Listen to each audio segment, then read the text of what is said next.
히브리서 1장 1절부터 3절 말씀 함께 읽습니다. 옛적의 선지자들을 통하여 여러 부분과 여러 모양으로 우리 조상들에게 말씀하신 하나님이 이 모든 날 마지막에는 아들을 통하여 우리에게 말씀하셨으니 이 아들을 만유의 상속자로 세우시고 또 그로 말미암아 모든 세계를 지으셨느니라. 이는 하나님의 영광의 광채시요 그 본체의 형상이시라. 그의 능력의 말씀으로 만물을 붙드시며 죄를 정결하게 하는 일을 하시고 높은 곳에 계신 지극히 크신 이의 우편에 앉으셨느니라. 아멘.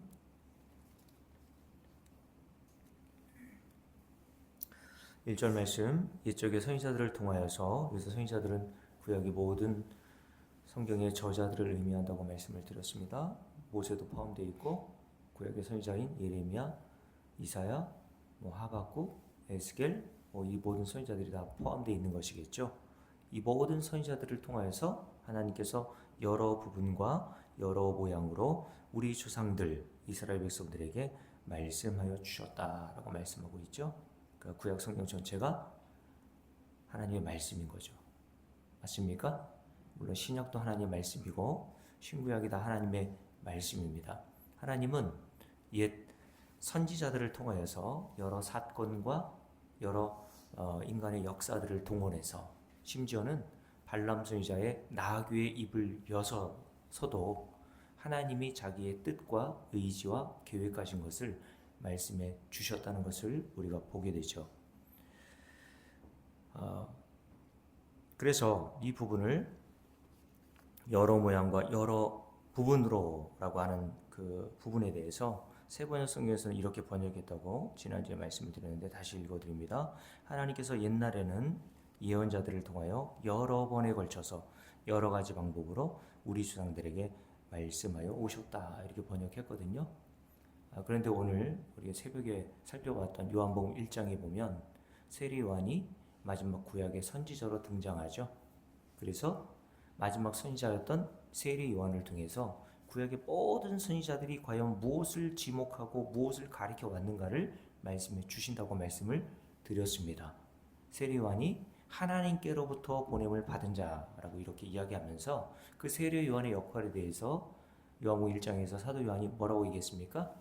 빛에 대하여 증언하기 위해서다라고 이야기를 했고 그 빛은 예수 그리스도를 의미한다고 말씀을 드렸습니다. 그러면서 창세기 1장에 기록되어 있는 하나님이 천지를 창조하실 때 빛이 있으라 하시니 빛이 있었다라고 하는 그 빛은 태양이라고 하는 광명체가 아니라고 말씀을 드렸습니다. 예수 그리스도를 의미하는 거라고 말씀을 드렸죠. 그러니까 모든 피조물, 생명을 가지고 있는 모든 피조물은 빛이 있어야 생존이 가능하잖아요. 그죠? 오늘 새벽에도 말씀드렸죠. 인간 스스로 생존이 불가능합니다. 하나님만이 스스로 생존이 가능하신 분이에요. 그래서 하나님께서 모세가 하나님 당신 누구세요? 당신의 이름이 뭡니까? 그래야 내가 이스라엘 백성들에게 가서 나를 보내신 자를 설명할 거 아닙니까? 라고 물었을 때 하나님께서 모세에게 자기의 이름을 가르쳐 주시는데 뭐라고 말씀하시냐면 나는 스스로 있는 자다 라고 말씀하시죠. I am who I am. 나는 나다 라는 말씀이에요. 그래서 예수님께서도 이런 용법으로 말씀하신 적이 요한복음에 참 많습니다. 나는 이라고 시작하죠. 나는 선한 목자다. 나는 길이다.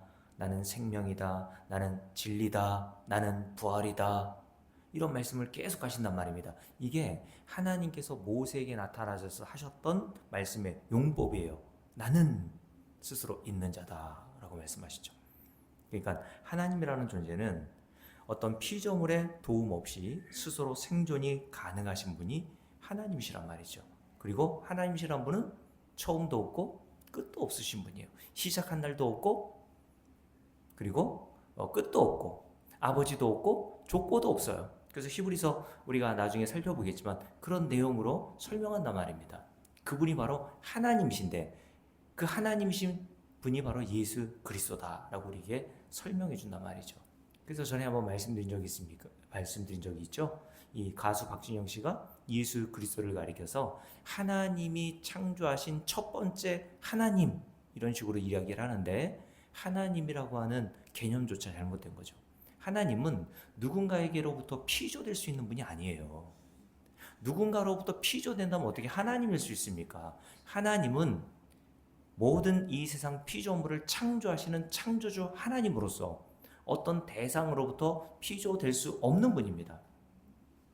그러니 하나님이 만드신 또 다른 하나님, 모순이죠. 자, 그래서 세리요한을 통해서 하나님께서 구약의 모든 선지자들이 무엇을 증거하고 있는가를 보여주신다고 말씀드렸죠. 빛에 대하여 증언하고 있다. 그 빛은 예수 그리스도라고 이야기를 하면서 요한복음 1장에 보면, 그래서 세리요한이 예수님이 지나가시는 것을 보고 손가락으로 딱 지목하죠. 보라! 세상 죄를 지고 가는 하나님의 어린 양이다 라고 이렇게 이야기를 합니다. 두 번에 걸쳐서 말이죠. 그러니까 구약 모든 성경의 선지자들은 한 분을 손가락처럼 지목하고 있었다는 거예요. 그게 누구라고 말씀드렸냐면 하나님의 아들 예수 그리스도, 그리고 그가 십자가에서 행할 일이 무엇인지를 구약의 모든 선지자들이 하나님의 말씀을 받아서 증언하는 가장 핵심적인 내용이었다는 것을 말씀하고 있는 겁니다. 그래서 세리요한이 마지막 구약의 선지자로 딱 등장해서 바로 구약의 모든 모세를 비롯한 하나님의 말씀을 받아 들은 모든 선지자들이 바로 예수 그리스도, 장차 오실 예수 그리스도와 십자가의 사건을 증거하고 있다는 것을 보여주는 거예요. 모든 표적도 마찬가지라 그랬죠. 요한복음에는 몇 가지 표적이 있다고 말씀드렸습니까? 7가지 표적이 있다고 말씀드렸습니다.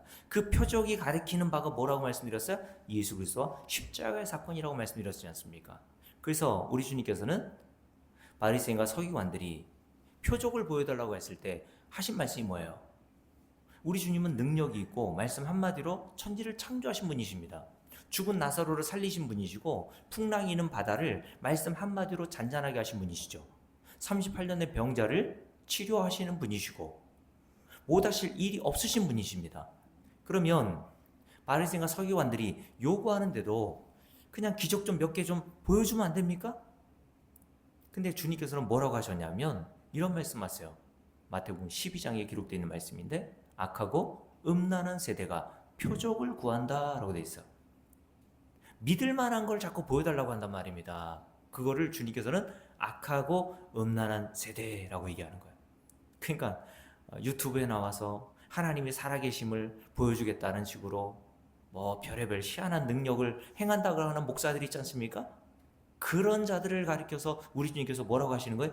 악하고 음란한 세대라고 말씀하시는 거예요. 그런 걸 또 추구하고 따라다니는 사람들이 많죠. 그래서 좀 감리교 목사도 참 안타까운데 저 홍천에서 목회하시는 어떤 목사님이 유튜브에 제가 또 자주 보니까 그게 자꾸 떠요. 실시간 유튜브 영상으로 집회하는 장면을 막 소개해 주는데 그 목사님이 집회할 때마다 뭘 하냐면 집회 때마다 성도들이 헌금하지 않습니까? 헌금 봉투에 이름을 다 기도 제목을 읊으면서 하나님이 뭔가를 보여주셨고 뭔가 말씀해 주셨다는 거예요. 그러면서 굉장히 추상적인 언어로 막 얘기를 해요. 구체적이지도 않아요 보니까. 그런 말에 사람들이 아멘하고 그런 목사가 신령한 것처럼 생각하는데 우리 주님께서는 그런 자들을 가리켜 그런 것들을 따라다니는 나들을 가리켜 악하고 음란하다라고 말씀하세요. 그럼 사실 말씀이 뭔지 아십니까? 내가 너희들에게 보여줄 표적은 요나의 표적밖에 없다라고 말씀하세요.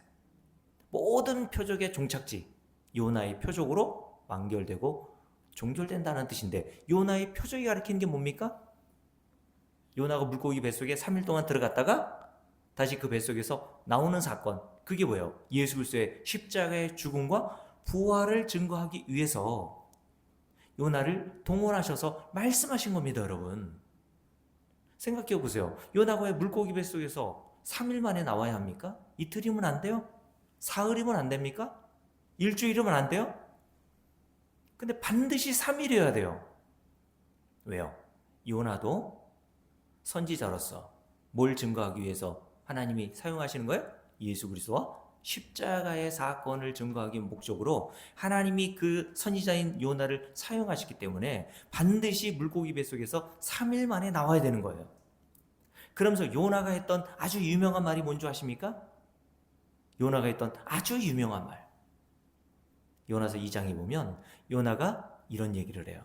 구원은 여호와께 속하였나이다 라고 얘기합니다. 그 요나서에서 아주 매우 중요한 말, 구원이라는 것은 인간의 하기 나름이 아니라는 거예요. 여호와께 속하였나이다. 하나님께서 제시하신 예수 그리스도의 십자가의 공로에 의해서 한 인간이 거저 구원에 이르게 됨을 그 사건을 통해서 우리에게 보여주신단 말입니다. 그러면서 요나서 4장에서 요나가 이제 하나님의 명령을 불순종했다가 물고기 뱃속에 나와서 니느웨에서 막 복음을 증거하잖아요. 근데 복음의 내용이 뭔 줄 알아요, 여러분? 지금처럼 전에 한번 말씀드린 적 있잖아요. 세종에 현수막을 걸어놓고 교회마다 광고를 하는데 광고의 내용들이 사람들이 솔깃한 광고의 내용이잖아요. 그죠? 온 가족이 큐티하는 교회, 부모보다 자녀가 더 잘 되는 교회, 우리 교회는 뭐로 이렇게 홍보해야 되는지 모르겠지만 그런 사람들이 좀 눈이 가는 좀 들을 만한 구절들로 이렇게 교회들이 홍보한단 말입니다. 근데 요나가 니느웨 성에 가서, 니느웨는 아수르의 수도거든요. 아수르라고 하는 나라는 이스라엘을 역사적으로 굉장히 괴롭히고 결국에는 북이스라엘을 망하게 했던 나라 아닙니까? 그러니까 이스라엘 입장에서 철철지 원수예요. 그러니까 요나가 얼마나 가기 싫었겠어요. 근데 하나님 명령에 따라서 그냥 갔어요. 그리고 가서 그들에게 증거한 복음의 내용이 뭔지 아세요? 42지라면 망한다 너희들. 다 죽었어. 이런 내용이었어요. 너희들 다 망해. 그리고 이 니느웨 성이 얼마나 컸는지 3일 동안 돌아야 한 바퀴를 돌 수 있는데 요나가 하기 싫은 거 억지로 하니까 겨우 한 바퀴만 돌았어요. 네? 한 바퀴가 아니라 그 하루 동안 돌았습니다. 3일 동안 돌아야 되는데 하루 그냥 하고 잠깐 말아야지 이렇게 했단 말입니다. 근데 그런 요나의 사람이 듣기에 거북하고 너 망해, 예수 믿지 않으면 너 망해, 멸망이야, 그런 말을 듣고 사람들이, 우리는 이렇게 생각하잖아요. 야, 그래도 사람들이 좀 들을 만한 말 처음에는 좀 잘 꼬셔서 교회 정착하게 하고 난 다음에 좀 그래도 바른 말을 전해도 늦지 않을 텐데, 목사님이 오늘 그냥 우리 최금석 집사님이 예를 들어서 어떤 사람을 교회에다가 오랜만에 그냥 교회 나오라고 해서 앉혀놨는데 목사님이 이상한 사람들이 귀에 거슬리는 말 할 때 최금석 집사님이 걱정하지 않겠어요? 오늘만큼은 좀 저런 식으로 말씀하지 않으셨으면, 그렇게 생각할 수 있잖아요. 근데 요나는 더 했다니까요. 너희들 40일 지나면 다 죽었어. 그랬단 말입니다. 근데 그 말을 듣고 아수르 도시인 니느웨 성의 왕부터 시작해가지고요, 죄를 뒤집어쓰고, 여러분 그 상복, 그러니까 누군가 돌아가시면 상복 입잖아요. 상복으로 다 갈아입고 다 금식하며 회개하는 일이 벌어져요. 다 망해! 라고 했는데 그 말을 듣고 금식하며 회개하는 일이 벌어집니다. 그러니까 여러분, 저 인간은 구원 못 받을 거야. 저렇게 그냥 바늘구멍 하나 들어갈 틈도 없이 저렇게 악하고 그냥 완고한 사람이 내가 말 몇 마디 한다고 예수 믿겠어? 여러분이 하나님이십니까? 여러분이 판단하지 마시고요, 복음을 전하세요.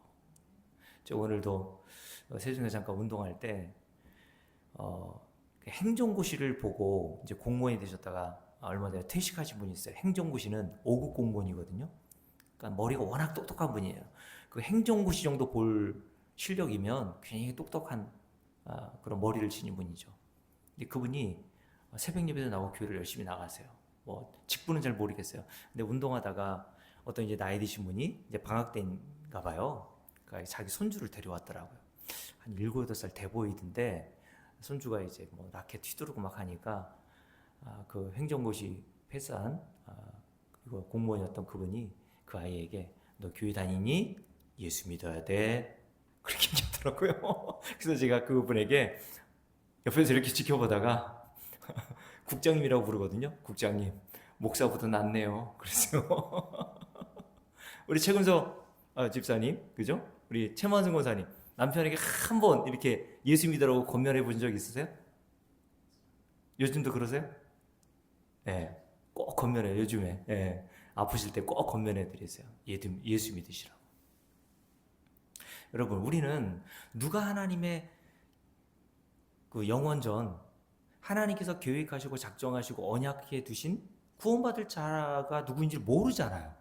그렇잖아요?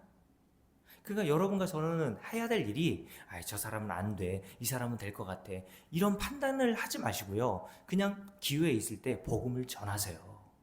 여러분의 직장 동료도 마찬가지고, 교회는 다니지만 교회 다닌다고 그러면 다 복음을 다 아는 게 아니라니까. 여러분, 복음을 모르는 사람들이 너무 많아요. 그래서 요나서 마지막 4장에서 뭘 얘기하냐면, 하나님께서 니느웨 사람들이 그렇게 회개하는 것을 보시고 그들을 용서하세요. 요나가 그 광경을 보고 너무 화가 나요. 그래서 요나 4장에 보면 요나가 그냥 싫어하는 것도 아니고 매우 싫어했다고 되어 있어요. 매우. 뭐가 매우 싫었을까요? 그 다음 내용이 이렇게 되어 있어요. 하나님, 그래서 내가 안 올라 그랬어요. 그래서 하나님, 내가 이럴 줄 알았다니까? 그러면서 주는 자비로우시고 은혜로우셔서 그들을 용서하시는 꼴을 내가 보기 싫었단 말입니다. 이렇게 얘기를 해요. 내가 이 꼴 보자고 왔습니까? 하나님, 저 악한 아수르 인간, 니느웨 성에 사는 저 인간들, 이스라엘 백성들을 오죽 괴롭혔습니까? 하나님을 알지도 못했던 저 죄인들을 왜 용서하세요, 하나님? 내가 이럴 줄 알고 안 올라오고 그런 거예요. 이럴 줄 알고 하나님이 혹시라도 은혜 베푸실까봐, 자비를 그들에게 베푸실까봐 요나가 매우 싫어했대요. 이게 인간의 반응입니다, 여러분. 그래서 상급론이라도 만든 거예요. 여러분 생각해 보세요.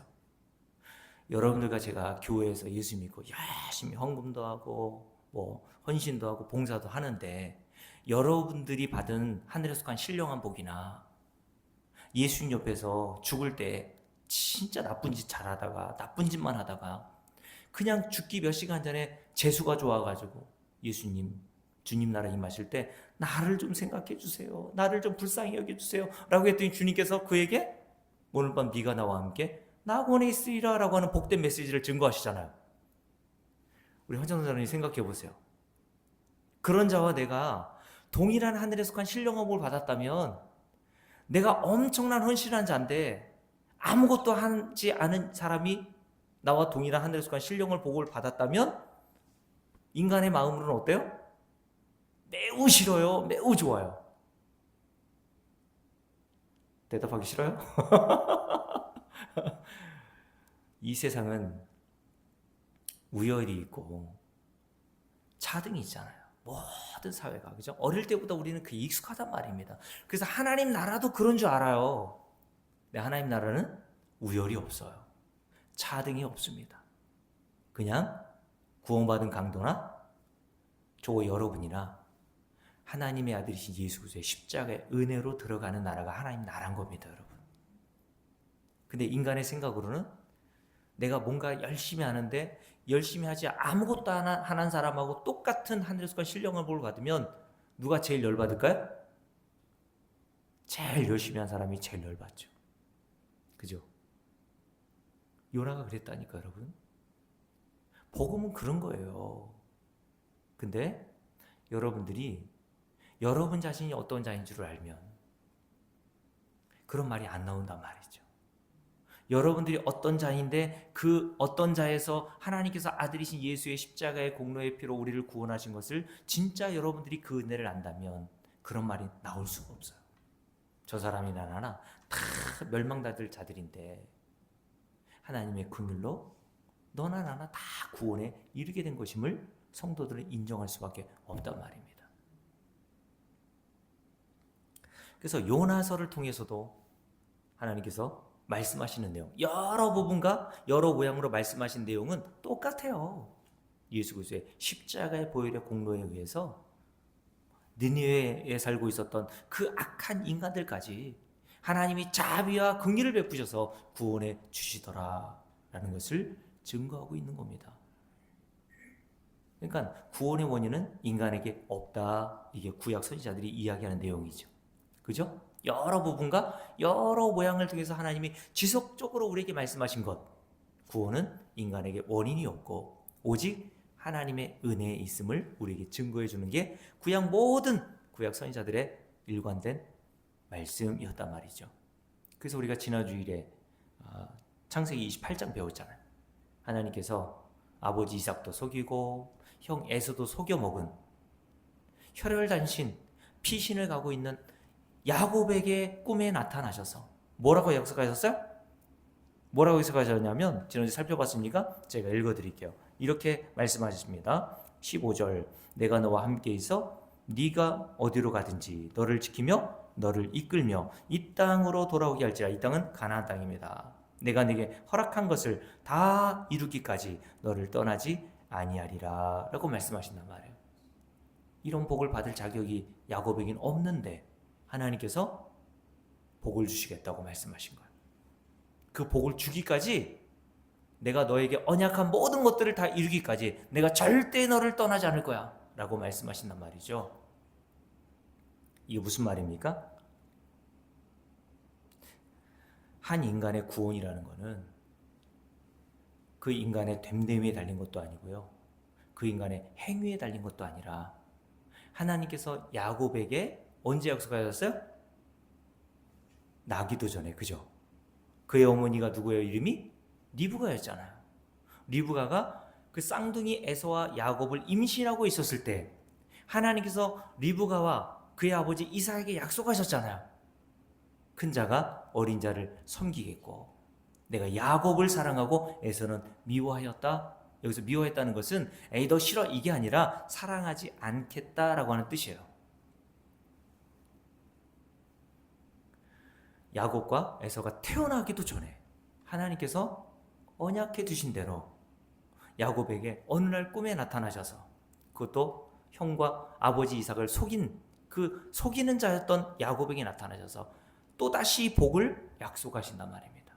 거기에 조건이 있다 그랬어요? 없어요? 없다 그랬어요? 없다 그랬잖아요.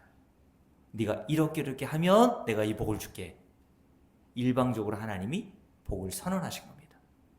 이게 성경에서 말씀하고 있는 증거. 많은 선지자와 그리고 모든 사건들이 우리에게 증거하는 말씀이죠. 자, 그래서 뭐라고 말씀하냐면 함께 읽어볼게요. 이것을 로마서 9장에서 사도 바울이 이렇게 얘기하는 겁니다. 함께 읽어봅니다. 로마서 9장 한번 보십시오. 로마서 9장입니다. 자, 이 야곱의 이야기, 야곱과 에서의 이야기를 사도 바울이 로마서 9장에서 이렇게 이야기하죠. 자, 10절 말씀부터 쭉 읽겠습니다. 또한 리브가가 우리 조상 이삭 한 사람으로 말미암아 임신하였는데 그 자식들은 누굴까요? 에서와 야곱이죠. 아직 나지도 아니하고 무슨 선이나 악을 행하지 아니한 때에. 왜요? 임신한 상태였으니까. 아직 에서와 야곱은 세상 밖으로 나와서 뭔가 어떤 일을 행한 적이 없어요. 어떤 악을 행한 적도 없고 하나님 볼 때 무슨 선하다고 하는 일을 행한 적도 없을 때 하나님께서 뭐라고 약속하십니까? 함께 읽습니다. 택하심을 따라 되는 하나님의 뜻이 행위로 말미암지 않고 오직 부르시는 이로 말미암아 서게 하려 하사 리브가에게 이르시되 큰 자 누굽니까? 에서가 어린 자 누구예요? 야곱을. 여기서 어리다라는 뜻은 단순히 그냥 나이가 어리고 차자다라고 하는 뜻보다 어린이라고 하는 뜻이 어리석다라고 하는 뜻이 포함되어 있거든요. 그러니까 첫째, 큰 자, 그냥 똑똑하다고 그냥 뭔가를 다 안다고 하는 자들, 이것을 예수님 당시에 바리새인과 서기관으로 이야기할 수도 있는 거죠. 네? 그들을 하나님께서 당연히 높이시고 당연히 그들을 통해서 영광 받으셔야 된다고 생각하는데 하나님이 오히려 바리새인과 서기관들을 버리시더란 말이에요. 그리고 죄인들, 세리들, 정말 구원에 이르기에 자격과 조건이 안 된다고 생각하던, 그래서 바리새인과 서기관들 입장에서는 저 인간들은 하나님 나라 못 들어가 라고 아예 못을 박아놨던 그런 자들과 함께 우리 주님께서 교제하신단 말이에요. 그래서 그 당시 종교인들, 하나님을 잘 믿고 있던 사람들이 그런 예수님을 조롱하고 비난하잖아요. 야, 죄인들의 친구야, 세리의 친구야, 뭐 이런 식으로 비난했단 말입니다. 자, 함께 읽겠습니다. 13절 기록된 바 내가 야곱은 사랑하고 에서는 미워하였다 하심과 같으니라. 언제요? 언제 하나님이 야곱을 사랑하고 에서를 미워하기로 결정하셨나요?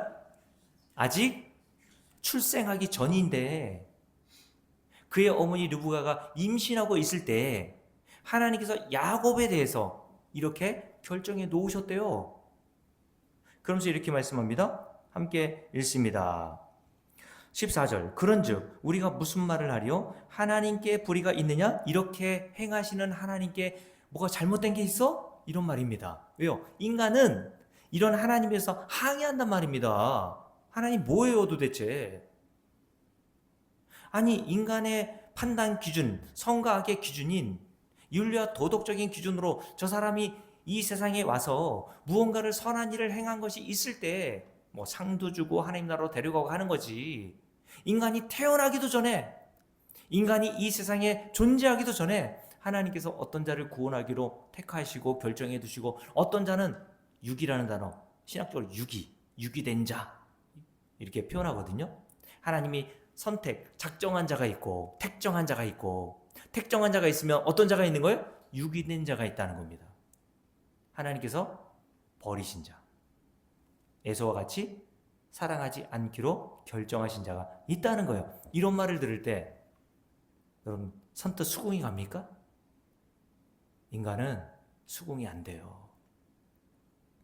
오늘도 점심 식사하고 그 장로교 목사님, 그 총신대 나오신 목사님이 계시거든요. 그분이 저하고 이제 신학적으로 이제 서로 교제가 돼요. 그분도 이제 복음을 증거하시는 분이시고, 또 총신대학은 또 그렇게 배워왔다고 하더라고요. 근데 총신대학 나왔던 목사님들이 다 그렇게 증거하는 게 아니라 그 중에 몇 명만 그 복음을 이제 교회에서 전하는데, 그분이 그런 분이에요. 그래서 저하고 이제 교제하면서도 그런 얘기 하시는 거예요. 오늘 이런 얘기를 잠깐 이제 얘기를 나누는데, 빵집에서 잠깐 이제 차 마시면서 이야기 나눴거든요. 빵 종류가 여러 개잖아요. 근데 빵 종류 여러 개 있을 때 여러분들이 좋아하는 빵을 하나 고른단 말이에요. 그죠?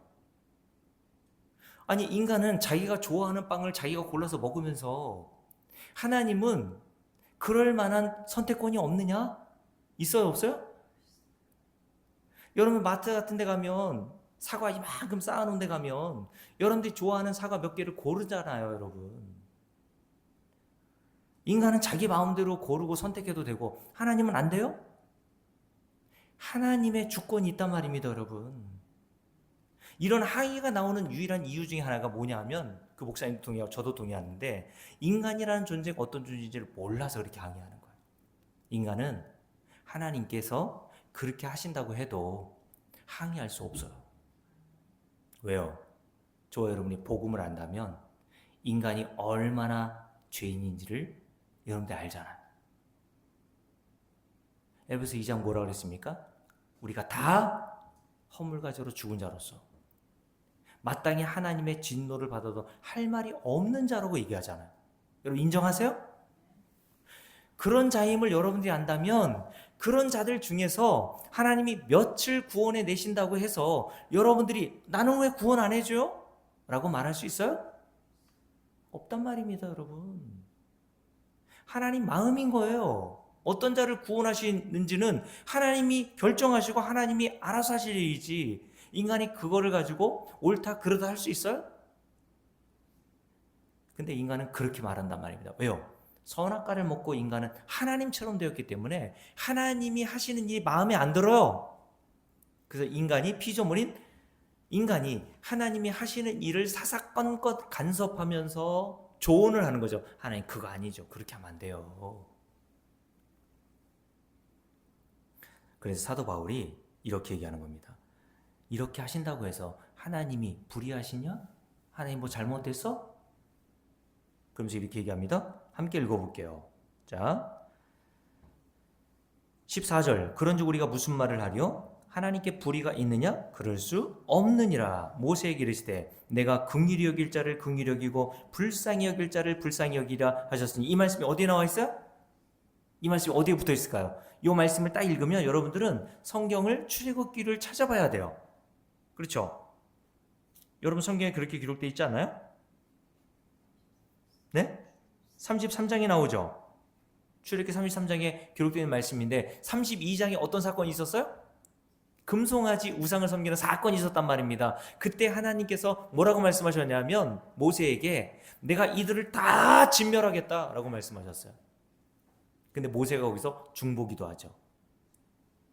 이걸 가리켜 어떤 한 인간이 구원받고 구원받지 않는 것은 인간의 어떤 중보 기도의 덕분이다라는 식으로 얘기하는데 아니에요, 여러분. 모세는 예수 그리스도의 모형으로 등장하는 거라니까요. 그래서 사도 바울이 디모데에게 했던 말이 뭡니까? 하나님과 인간 사이의 유일한 중보자는 한 분, 예수 그리스도다라고 얘기한 거예요. 그래서 사실은 중보 기도라는 말도 성경에 없어요. 우리가 무슨 중보 기도를 할 수 있습니까? 그냥 당신을 위해서 기도해 줄게요라고 하면 되지. 당신에서 중보하겠습니다. 여러분 예수님입니까? 하나님과 죄인인 인간 사이에 다리를 놓아줄 수 있는 분은 예수 그리스도 한 분밖에 없어요. 그래서 여러분 지난주에 살펴봤죠. 창세기 28장에 보면 야곱이 꿈을 꿨는데 그 꿈에서 본 내용이 뭐였어요? 하늘과 땅을 잇는 사다리가 쭉 내려왔잖아요. 그 사다리가 누구예요? 예수 그리스도라고 지난주에 말씀드렸죠. 인간이 땅에서 하늘, 구원, 영생이라고 보면 돼요. 하늘, 구원, 영생, 하나님 나라 들어갈 수 있는 유일한 길은요, 사닥다리이신 예수 그리스도를 통해서만 하나님 나라 들어갈 수 있는 거예요. 그걸 얘기하는 거예요.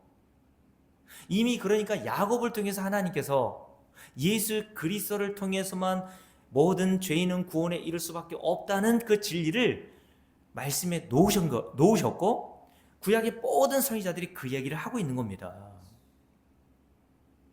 그러면서 이렇게 얘기하죠. 그때 주님께서 뭐라고 했습니까? 모세를 통해서 모세가 중보기도할 때 이 말씀하신 거예요.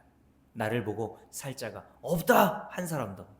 근데 하나님께서 그 진멸당에 마땅한 이스라엘 백성들, 저 여러분이 포함되어 있는 거죠. 그들 중에 내가 불쌍히 여겨서 구원해 낼 자가 있어.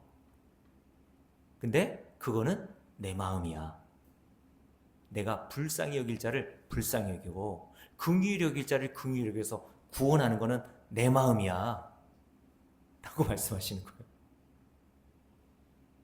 구원은 우리에게 달린 게 아니라 하나님께 달려있다는 뜻입니다. 근데 구원을 얻은 우리는 그러므로 뭘 알아요?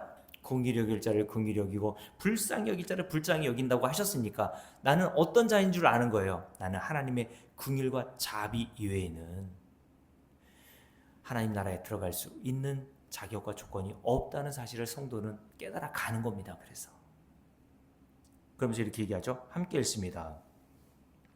16절 중요한 메시지죠. 함께 읽습니다. 그런즉 원하는 자로 말미암도 아니요 다른 박질하는 자로 말미암음도 아니요 오직 긍휼히 여기시는 하나님으로 말미암음이니라 라고 말씀하세요. 이 부분을 공동번역성에서는 이렇게 번역해서 잘 들으세요. 제가 읽어드릴게요.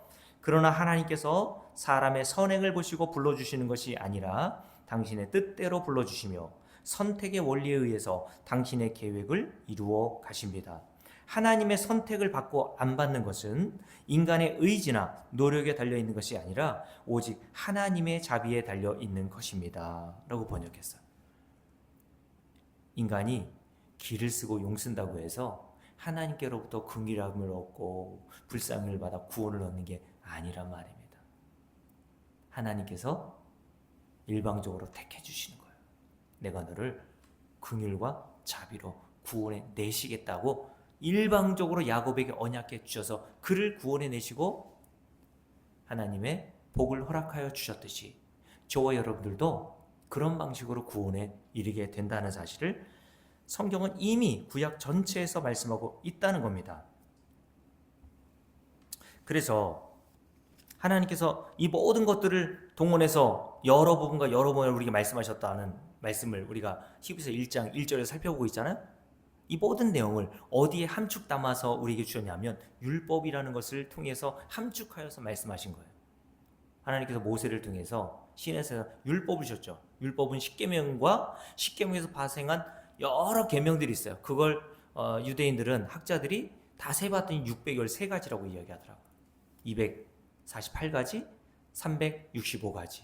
하라는 계명과 하지 말라는 계명.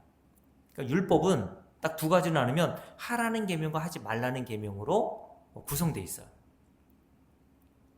하나님께서 이 율법을 모세에게 주심으로 뭘 보여주시는 겁니까? 그 율법을 잘 지켜서 구원을 얻으라는 거예요?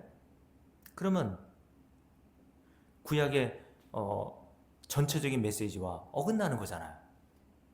아브라함은 뭐로 구원받았습니까? 믿음으로 구원받았잖아요. 은혜로. 그러면 모세를 통해서 율법을 받은 사람들은 율법을 행하여서 구원받습니까? 그러라고 율법을 주신 거예요? 그렇지 않죠. 자, 에스겔서 20장을 한번 볼까요? 에스겔서 20장 한번 보십시오. 에스겔서 20장 한번 보세요.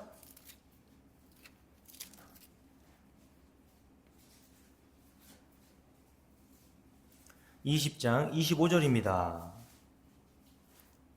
다 보셨죠? 20장 25절 함께 읽겠습니다. 또 내가 그들에게 선하지 못한 율례와 줄을 건어로 옛날에 말씀드렸죠. 어떤 율법이라고 그랬어요? 능히 지키지 못할 규례, 율법, 명령을 주었고. 다시요. 하나님 주신 율법, 규례, 명령은 인간이 능히 지킬 수 있어요, 없어요? 능히 지키지 못한다 라고 말씀하셨잖아요. 인간은 지킬 능력이 없다는 겁니다. 이 부분을 공동번역성에서 이렇게 번역해서 잘 들어보세요. 나는 좋지 못한 규정도 정해 주었다. 그대로 하다가는 죽을 수밖에 없는 법도 세워 주었다 라고 말씀하세요. 죽게 하는 율법, 그대로 하다가는, 그렇게 율법대로 너희가 열심히 잘 살아보려고 노력하여서 하나님이 약속하신 복도 얻고 영생도 얻고 그렇게 시도해 보다가는 너희는 오히려 그걸로 죽을 수밖에 없다, 멸망받을 수밖에 없다 라고 말씀하셨어요.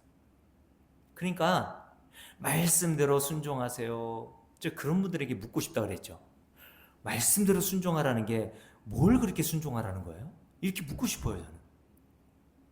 그러면 대답들을 잘 못해요. 어디서부터 어디까지 순종해야 합니까, 우리가? 뭐는 순종하고 뭐는 순종하지 말아야 돼요? 야고보서 2장에 보면요, 이런 말씀이 있어요. 온 율법을 지키다가 하나를 범하면 그 나머지 모든 계명을 어기는 게 된다라고 말씀하시거든요. 예를 들어서 613가지 계명이라고 그랬잖아요. 613가지 계명 중에 최금석 집사님이 612가지를 지키고 하나를 못 지켰어요. 그 하나 들어갑니까? 못 들어가요. 하나님이 주신 613가지의 계명을 완벽하고 완전하게 지키는 자만 하나님 나라에 들어갈 수 있습니다. 만약 단 하나라도 하나님이 요구하시는 수준에 미치지 못하면 못 들어가요. 복을 못 받습니다. 구원 못 받는단 말이에요. 오히려 저주받습니다. 그렇다면 여러분, 하나님이 주신 율법, 이 모든 율법을 딱 두 가지로 정리하면 뭐라 그랬습니까? 하나님을 사랑하고 내 이웃을 내 몸과 같이 사랑하는 계명으로 딱 정리한다고 말씀하셨죠. 우리 주님께서 말씀하셨잖아요.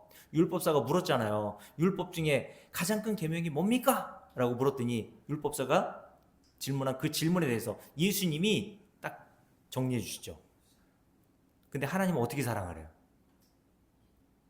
대충 사랑하래요? 아니면 네가 할 수 있는 만큼만 사랑하래요? 최원성은 어떻게 사랑하래요? 하나님을? 할 수 있는 만큼만 사랑하래요?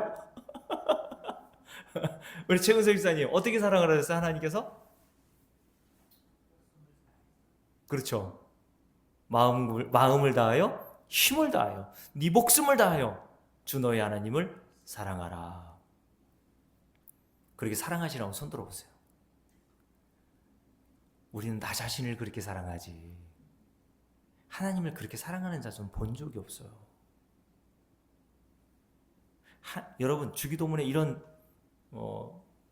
기도문이 있잖아요. 하늘에 계신 우리 아버지시여. 첫 번째 기도가 뭐예요?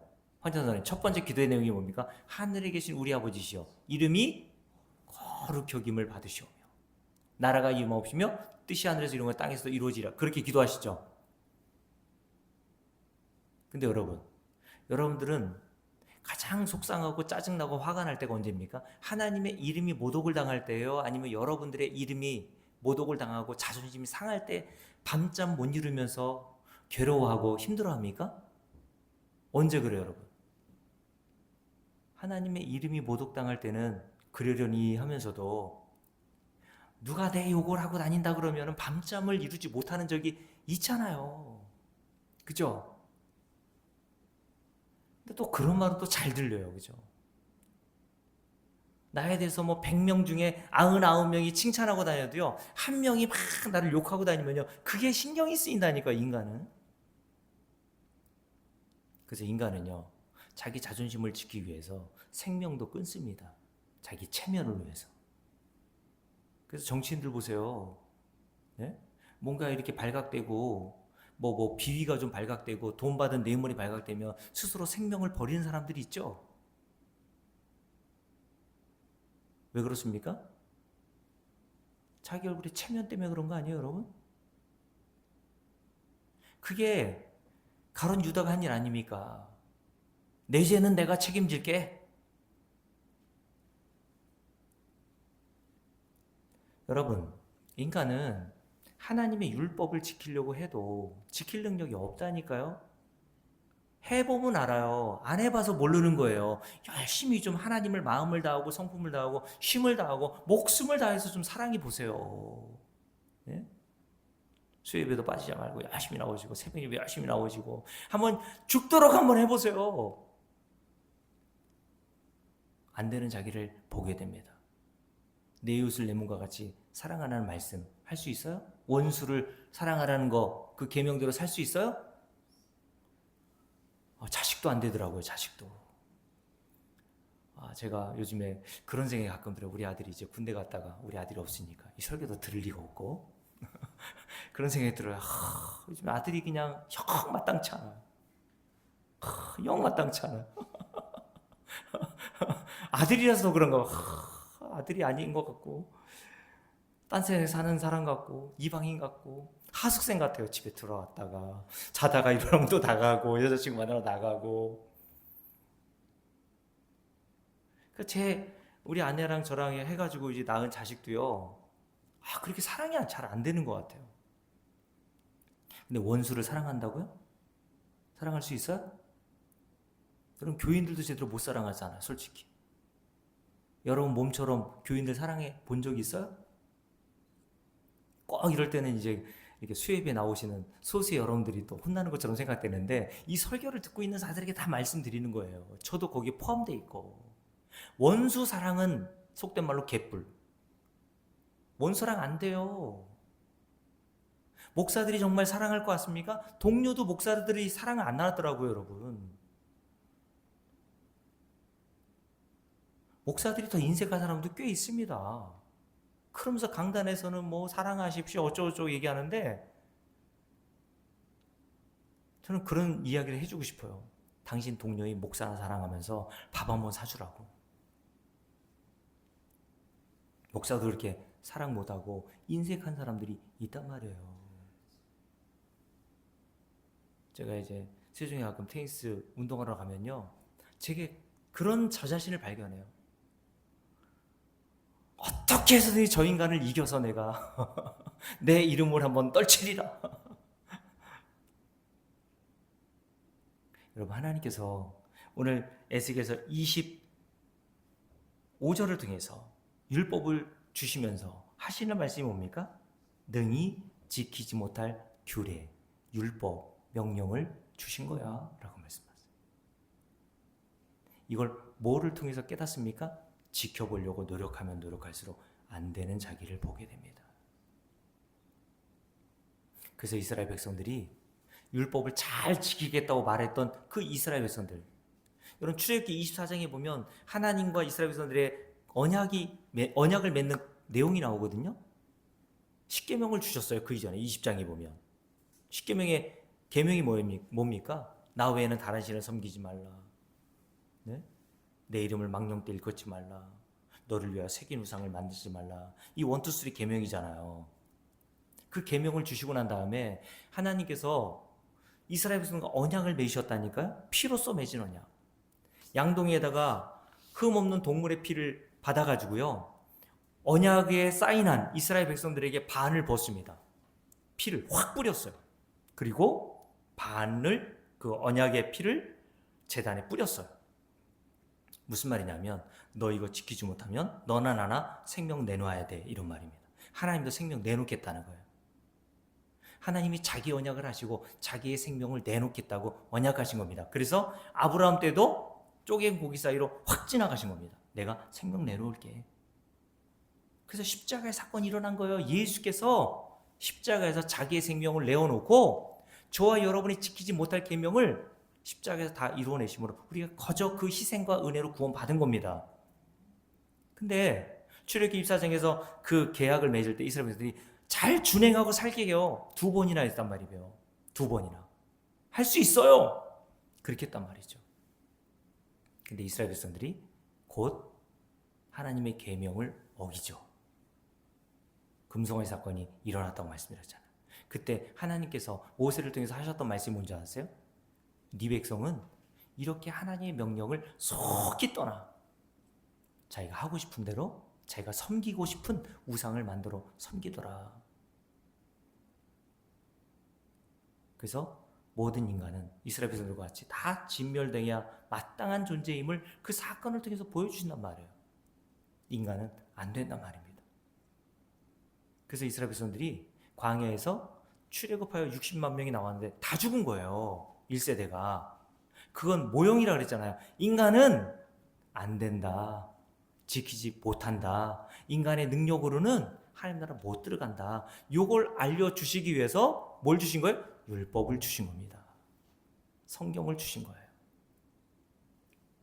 이렇게 하심으로 말미암아 내가 안 되는 자기를 발견하고 우리는 그 진리를 아는 성도들만 내가 구원에 이르기 위해서는 하나님이 제시하신 예수 그리스도의 십자가의 은혜만을 붙들게 되는 길로 가게 된단 말이에요. 그래서 저와 여러분은 이 세상을 살면서 피 흘리기까지 죄와 대항하여 싸우라 그러셨거든요. 열심히 사세요. 열심히 남편에게 하나님 말씀대로 그렇게 해보려고 하시고요. 아내는 아내 역할. 네? 직장에서 여러분 성실하게 좀 살아보세요. 베드로전서에 보면 하나님께서 베드로를 통해서 뭐라고 말씀하셨는지 아십니까? 종들이여 시위하면서 그때 노예들 노예 해방을 꿈꿔라 이런 말씀하지 않으시고요. 네 주인을 주를 대하듯이 그렇게 섬겨. 근데 그 뒤에 뭐라 하냐면 야 선하고 공평한 주인만 그렇게 하지 말고 까다로운 주인에게도 그렇게 주를 대하듯이 섬겨, 이렇게 얘기했어요. 여러분 뭐가 더 어려울 것 같아요? 한번 순교하는 게 더 어려울 것 같아요? 아니면 매일 그렇게 노예가 되어서 까다로운 주인을 예수님을 섬기듯이 섬기는 게 더 어려울 것 같아요? 뭐가 더 어려울 것 같아요? 저는 순교하는 것보다 매일 현장에 가서 직장에 갔더니 그냥 개떡 같은 상사가 있고 교회 와도 별로 마음에 안 드는 사람이 있고 그런 사랑과 정말 사랑하고 사랑해 보려고 노력하고 그런 일상생활이 그런 신앙생활이 훨씬 더 어렵습니다, 여러분. 그러면서 다시 한번 나 자신의 정체를 발견하고 나는 불가능한 자구나. 그래서 나는 여러 선지자를 통해서 여러 부분과 여러 모양으로 말씀하셨던 하늘로부터 땅으로 완전히 세워진 그 사닥다리로 오신 예수 그리스도의 십자가 그거 이외에는 의지할 게 없구나. 그걸 아는 거예요, 성도는. 그걸 알아가는 게 신앙생활이고요. 그걸 알아가면 알아갈수록요 내가 어떤 일을 해도 자랑이 안 나온다니까, 여러분. 말씀 마칠게요. 사랑하는 성도 여러분, 구약의 모든 사건은 여러 부분과 여러 모양으로 우리에게 말씀하고 있지만 같은 주제, 같은 말씀으로 우리에게 증거하고 있습니다. 예수 믿으라는 거예요. 예수 믿는 것이 하나님께 영광이 되는 겁니다. 예수 믿으려면 뭐 해야 돼요? 나를 믿을 게 없어져야 되는 거예요. 그래서 하나님께서 여러분이 믿을 게 없다는 것을 매일 실감하게 하시는 겁니다. 자식을 키우면서도 자식 하나 사랑하지 못하는, 우리 딸이 물어보더라고요. 아빠, 나 시집 가면 울 것 같아? 그래서 제가 딸한테 그랬습니다. 벌써 눈물 나. 그래서 근데 우리 아들한테는 그런 마음이 없어요, 이상하게. 우리 아들이 들으면 서운할 텐데. 사람은 그렇습니다. 자식도 잘하는 자식이 좋지. 5손가락 10손가락 깨물어서 안 아픈 손가락으로 있지만 덜 아픈 손가락은 있잖아요. 그죠? 우리 황찬원 장로님 자녀 몇 명이요? 3명. 특별히 잘하는 자녀가 있죠? 부모에게. 둘째? 특별히 잘하는 자녀에게는 특별히 마음이 가죠. 겨봐요. 저만 그러는 줄 알았잖아요. 우리 정정희 권사님도 그렇죠, 그죠? 사람의 사랑이라는 건 다 그래요, 여러분. 부모도 사람이에요. 이상한 거 없어요. 그런 나 자신을 보면서 이런 생각을 해보세요. 여러분이 하나님께 뭐 특별히 잘하는 거 있어요? 네? 특별히 잘했던 거 있습니까? 없잖아요. 근데 하나님 왜 우리를 사랑하십니까? 왜 우리를 위해서 자기 아들까지 내어주셨습니까? 그냥 하나님의 은혜가 너무 크신 거예요. 하나님의 사랑이 너무 무궁하신 거예요. 그거 알아먹으라고 이 땅에서 발버둥을 치는데도 안 되는 겁니다.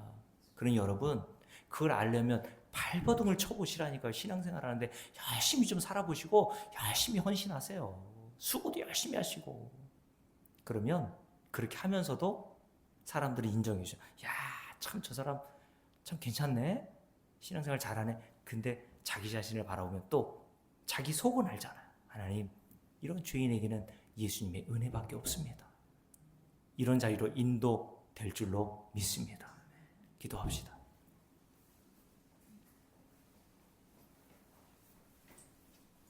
여러분 시간 1분 동안 통성으로 기도할